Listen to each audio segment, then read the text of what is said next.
Hi there, this is Lisa Starr from Wynne Business. I'd like to thank Kristi and her team at Spa Buzz for putting this virtual get-together together for us today. I'd like to say I'm coming to you from an alternate reality, but the fact is, it's our reality, strange as it might be.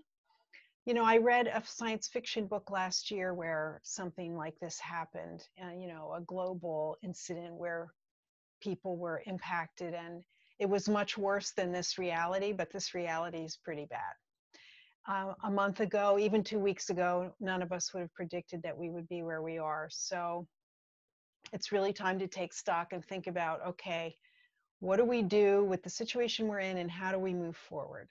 And so I wanted to take a few minutes and speak to you from my perspective about that.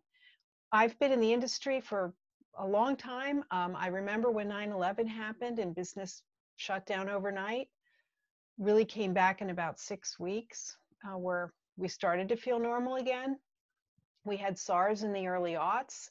It didn't have as big of impact here in the US. And then, of course, the recession in 2008 and 9 had a massive impact and really shifted, a forward momentum. Many businesses closed.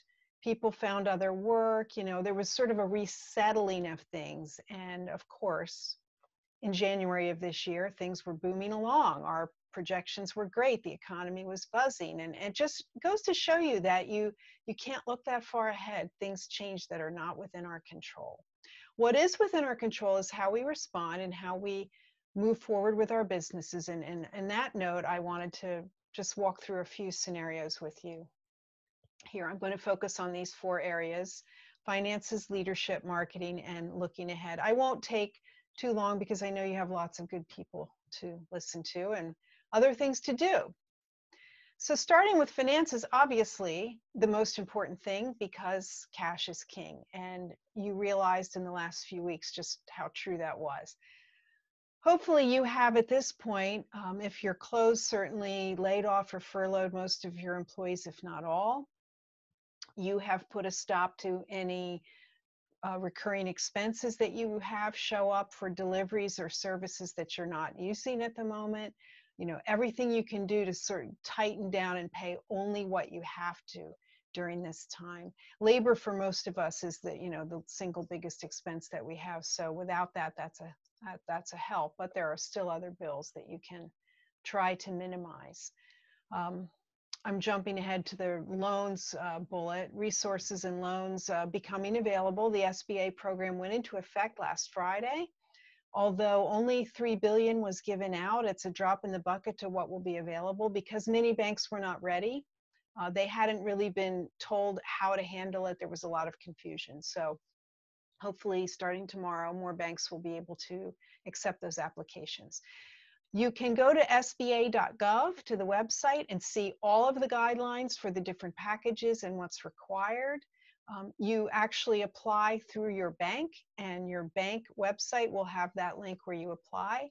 Do yourself a favor if you're planning on applying and go ahead and look at what will need to be in place, because you'll have to get figures and facts together and have everything in place to make the loan application.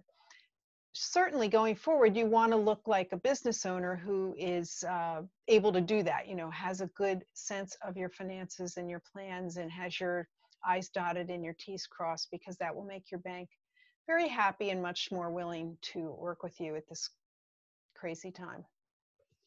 The second biggest expense that most of us have would be rent or your mortgage, if you've got one. If you have a mortgage and you're fortunate enough to own your building, that will be a different kind of loan, or working with your lender on some relief from that aspect. Most of us are in lease situations, and there are several things you can do to try to mitigate that expense. One would be to have approach your landlord and ask for deferred rent. Maybe you make it up later this year or in little bits over a certain amount of time. If you can get 1 or 2 rent-free months right now, obviously that would be really helpful. Short-term relief, maybe they'll forgive a month or 2 if they're in the position of being able to get something on their end. So it's worth asking. A third option called blend and extend allows you to pay your rent later and extend the term of your original lease end date. So let's say your lease is scheduled to end in November of 2023, and you get 2 months where you don't pay now, then your lease would end in January of 2024. So your landlord still gets their money, but they get it a little bit later. A fourth option would be for them to let you just pay your CAM and your operating expenses for the month and forgo any other rent. So these are all conversations to raise with the landlord and say, you know, what can you do? What can you help me with? They may say nothing. I mean, they're under no obligation to do so, but everyone is in this position, and hopefully you will reach some understanding or have some degree of helpfulness from them on that conservation of that money. Clearly, as I mentioned, we went into January so busy and numbers were great. We had rosy predictions that are not going to come to pass now. So you'll want to pull back and reevaluate your projections for the rest of the year, given not just closed time, but once we're open again, it won't be business as usual. It won't be busy, certainly not right away. So we're going to have to adjust what we think will happen to this new reality. It's a guessing game, I grant you that. No one knows. It's really difficult to sort of say what will happen next week because the news changes every day. But we know that businesses will open again in the shorter term. It's not going to be a year or two. It will be weeks, if not a month and a half from now, that we're back up and running. Cross my fingers. But we will not come back to the strength that we were. That certainly is true. So we need to think about that. Moving on to the leadership component of what you do. I mean, this is the time when your staff and your clients really need to see you. It's easy to be a good leader when things are good. This is when we're really tested. There's so much uncertainty and nervousness and anxiety, especially around your staff. And you have furloughed or laid them off, but you don't want to lose touch. I would make many efforts to stay in regular contact, at least sending a weekly note out. Whether you do that through WhatsApp groups or a closed Facebook group or perhaps Google Hangouts or some method. Your corporate email may be disabled if they are on layoff, but find a way that you can connect and let people know what you're doing. Here's what we did this week. I applied for the loan. We cleaned the whole place. We've rewritten our protocols. We keep in touch with what the plans are so they feel that sense of community, that their team is still there and together. No doubt you're receiving dozens of emails, as I am, from all the businesses that we do business with that are letting us know their status. Are they open, closed, partial? And if they're open, such as the grocery store, what the sort of rules of engagement are for coming in and using them. Most spas are closed. There's no partial for us. We're not essential, but I would certainly be communicating that you hope to be up and running soon and what you're doing in your downtime, which I'll get to in a moment. Business relationships, your vendors, your business partners, your people that you collaborate with, do reach out and chat with them. I'm finding myself having many nice chats, Zoom meetings, phone calls with people that I haven't had the time to do in a long time. So it is a time for connecting, and I think everyone is hungry for that, just to see other faces, whether it's on a Zoom call or a Facebook call, or to communicate in some way, have virtual chats. Do reach out and let people know how you're doing. Important, really, for you to remain calm. I know I say that, it's not always easy, but this is a true test of leadership skills, and you need to be centered and strong for your team, and you'll need to do whatever that takes for you to reach that, whether it's continuing to watch your diet, keeping up your exercise habits, getting enough sleep, making sure there's some you time in the day, which is difficult when you're laying in bed at night, I know, worrying about what will happen, but you're no good to your team when you're exhausted, and mindfulness is never more important than now. So please try, if you're able to walk outside once a day, to do that, and just make sure you can be who you need to be in the moment, that your personal wellness is being addressed so you can be strong going forward. because there will be a forward. We're going to reopen. What it will look like may be somewhat different.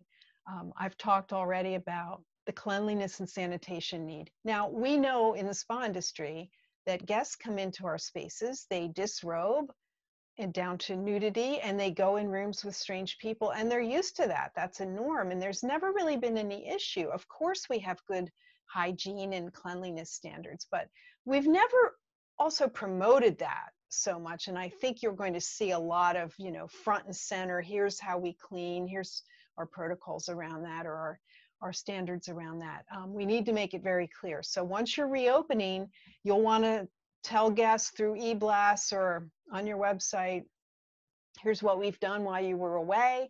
We cleaned from top to bottom. We've redone our protocols. We're using new products. We're aware of the CDC guidelines. Whatever it is you need to do to communicate to them that you're clean and healthy. I have had some conversations with other spa professionals who think that masks are going to become part of the uniform going forward. And who knows, we may be doing facials with masks and gloves for a few months, if not forever. So I'd be prepared for that. I don't think scary looking surgical masks are in order, but some kind of fashionable, cute way to cover the mouth and nose when a therapist is going to be especially close to the guests. I think you need to be prepared for that and have something ready so that your team looks great when the guests do come back. It's likely that you are maybe have lost some staff. They've moved home or gone on to other things, and you may want to think about how your schedule will look when you reopen. If you were a 7-day-a-week operation, I don't think you're going to need to reopen 7 days the day we get the go-ahead. I'd be thinking about a 5-day-a-week schedule, at least for the first couple of weeks. Compress your hours, maybe not so many late nights. Just let's try and compress our assets into less time until we get the kinks ironed out and we're up and running smoothly. Don't try to do what you were doing before. Adjust the staff and the hours as makes sense for your business. On the menu note, I think that we're going to need to be a little bit creative here. What can we offer that's new and different? Perhaps shorter, perhaps less invasive services, maybe lower price points. Let's get the guests really comfortable with coming back to the spa. You see, I have on the slide a picture of someone in a virtual reality headset. Maybe there are some things we could do where the guests can experience stress relief and mindfulness that don't involve a therapist. Maybe they sit in a special chair or a pod, or we do a meditation program with them, or maybe they get hand treatments. I mean, it's not all back to what we did, is what I'm saying. I think some shorter, less expensive, and less invasive options on the menu would be good. And on that note, you can use this time to look at the menu and really say, wait, what aren't we selling? What do we need to get rid of and bring on and make other adjustments to price and offering as you may while you're closed. If you do develop a few new treatments, of course, you'll want to have the steps required, the products and the protocols in place before you open. I'm sure your resource partners would be happy to hear from you if you have plans, and if they're open and able to ship, they'd certainly be happy to get some product to you. Best time for social media is now. I mean, where would we be without it? Honestly, I don't spend a lot of time on Facebook personally, but I have in the last week or two especially, and I'm just stunned by how clever people are being, how funny, how engaging, the games they're playing, the level of engagement is just great. And make sure that you're in that you're participating in some way. We've seen a lot that yoga has done in its ability to use platforms to come and deliver even live services, yoga and fitness, to our living rooms. We can't really do the same in spa, but we can do demonstrations or chats. I've seen a lot of Instagram Live, 5-10 minutes, something fun and engaging. You could do a Facebook Live program. You can record things. Certainly send emails, continue to post, do not stop, stay in front of your guests. This, as I said, it's more important now than it ever was. So where do we go from here, looking ahead? I mentioned making use of the downtime. You may not have access to your space, or you may not be able to bring a team in with you because of social distancing, but at least one or two of you should be able to go in and really do that deep clean of every surface. And using lean principles, how can you adjust the business going forward? There's a business guru named Paul Akers who has talks about lean in this series of the 3 S's, he calls it: sweep, sort, and standardize. So going in and just cleaning, we're all doing that at home, right? Everyone's cleaning out their closets and their bookcases and the places you've never gotten to. You need to do that at your place of business too. And then sorting it, and then getting rid of what you don't need and standardizing what you do. This is a great time for that. It's also a great time personally for you to think about what classes could you take advantage of. I have enrolled in 2 free online courses that I would normally not have done because I didn't have time, but I have some time now. And there's a lot there. ClassCentral.com. Go there, you'll see Ivy League courses, hundreds and hundreds of courses about history or art or anything that you might want to learn about that's not necessarily business related. It's good for your brain. Lean principles I've addressed, flexibility going forward for sure. We don't know what business will be like when we come back. We know it will be different. And I just want you to think about that. It's not going to be what it was. It will be something different, and we need to be prepared for what that is. Don't put a lot of energy into how to make it the same as it was. How can we make it better than it was? How can we use this as an opportunity to come out stronger on the other side? There is a business speaker named Margaret Heffernan that I listen to. She's a professor and gives TED Talks, and she talks about how we can't plan for an event like this, but we can prepare. And now you have the sort of ability to look back and say, boy, 2 weeks ago, if I had known this was coming, what would I have done, or what would I have had in place? And just write that down. Don't forget it, because this is not the last time. We're going to have epidemics and pandemics and global catastrophes. We're a connected world now. What happens in one place happens everywhere. We've seen how quickly. So hopefully we have another 10 or 20 years until we have another global event, but let's be more ready the next time. Let's be prepared. Just don't think about how you can stay the same. Think about how you can be even better. So here is my email address and my social places. Please visit me there. I would love to hear from you if you're having challenges. If you have a question, I'm happy to reach out. I have lots of time on my hands. I'm happy to do that. And I wish the best of luck to everyone going forward. I can't wait to see you in person someplace, somewhere soon. Thank you.